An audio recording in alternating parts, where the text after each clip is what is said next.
شہیدان عزم و وفا جو ہر مشکل سے مشکل وقت میں استقلال اور استقامت کے ساتھ ڈٹے رہے اور پھر فردوس بری پہنچ گئے، جن کے وجود سے اسلام کی روشنی میں اضافہ ہوا، ان میں بہت بڑا کردار حضرت سیدنا عباس علمدار رضی اللہ تعالی عنہ کا ہے۔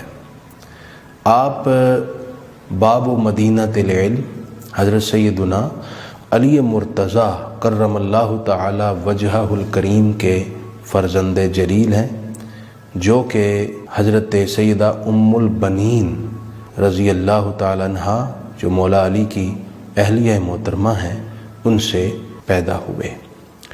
حضرت عباس علمدار قدرت کی طرف سے ان گنت خصلتیں اور لا تعداد بے نظیر اوصاف لے کر تشریف لائے۔ آپ کا حسن و جمال ایسا کہ ستاروں کی انجمن بھی آپ کے حسن کے آگے ماند پڑ جاتی۔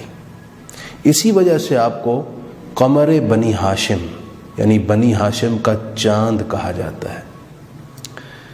احساس، ایثار، سخا، غرباء کے ساتھ ہمدردی اور پیش پیش رہ کر ان کی خدمت گزاری میں آپ حضرت سید الاسخیہ امام حسن مجتبی رضی اللہ تعالی عنہ کا پرتو اور عکس تھے۔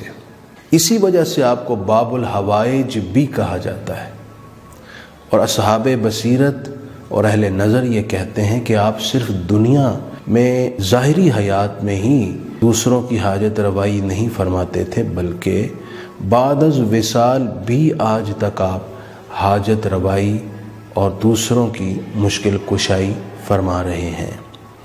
حضرت سیدنا عباس علمدار رضی اللہ تعالی عنہ نے شجاعت اور بہادری کے جواہر اپنے والد گرامی حضرت علی مرتضیٰ کرم اللہ تعالی وجہ الکریم سے حاصل کیے۔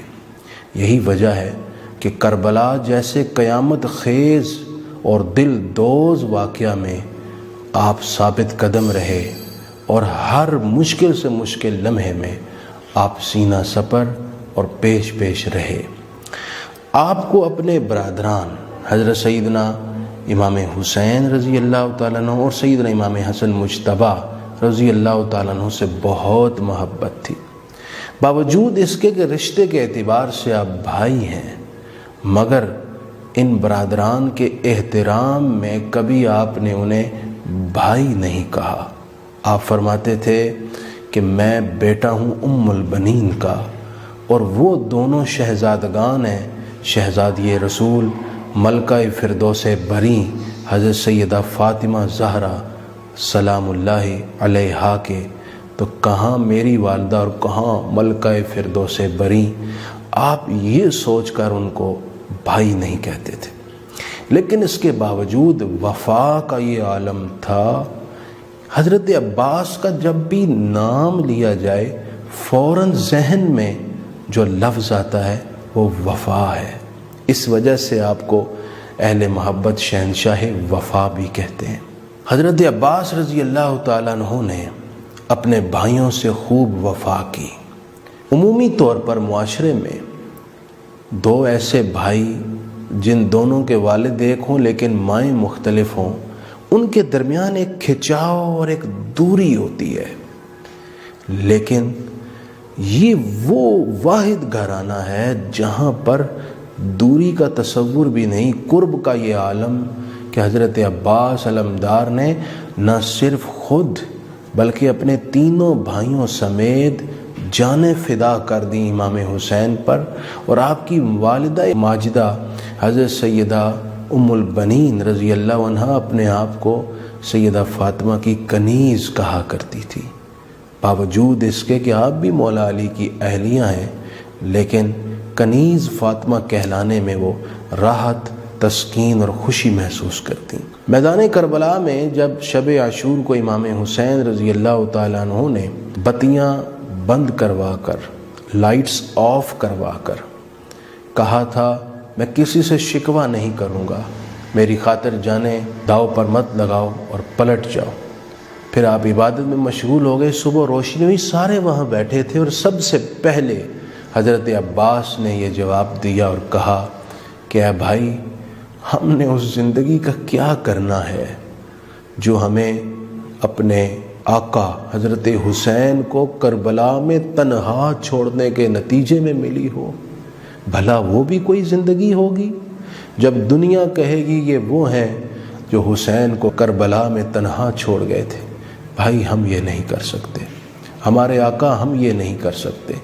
حضرت امام حسین نے مسکرا کر حضرت عباس کی طرف دیکھا، کہا عباس مجھے تم سے یہی توقع تھی۔ شمر جو دور کا رشتہ دار تھا حضرت عباس کا، اس نے ایک امان نامہ بھیجا حضرت عباس کی طرف، کہا آپ کے لیے میں امان نامہ لے آیا ہوں، آپ یہاں سے پلٹ جائیے، آپ کو کچھ نہیں کہا جائے گا، یزیدی افواج کی طرف سے۔ حضرت عباس نے کہا کہ میں اس امان نامے پر لعنت بھیجتا ہوں، میں جانے تو قربان کر دوں گا، حضرت امام حسین کو تنہا نہیں چھوڑ سکتا۔ پھر تاریخ نے یہ دن دکھایا اور آسمان بھی اشک افشانی کرنے لگا کہ حضرت عباس علمدار نے اپنے تینوں بھائیوں سمیت حضرت امام حسین کے لیے جانیں پیش کر دیں۔ تاریخ آج بھی آپ کو شہنشاہ وفا کے نام سے یاد کرتی ہے۔ آپ کی زندگی سے جو بہت خاص سبق ہمیں حاصل ہوتا ہے، ان میں سے ایک بھائی کے ساتھ وفا ہے، اس میں سے دوسرا سبق محبت اور اخلاص ہے، اور اس میں تیسرا سبق کہ اصل بھائی تو وہ ہوتا ہے جو اپنے بھائی کو مشکل سے مشکل وقت میں بھی تنہا نہ چھوڑے۔ اللہ تعالیٰ آپ کا فیض ہم سب کو نصیب فرمائے اور آپ کے نقش قدم پر چلنے کی توفیق عطا فرمائے۔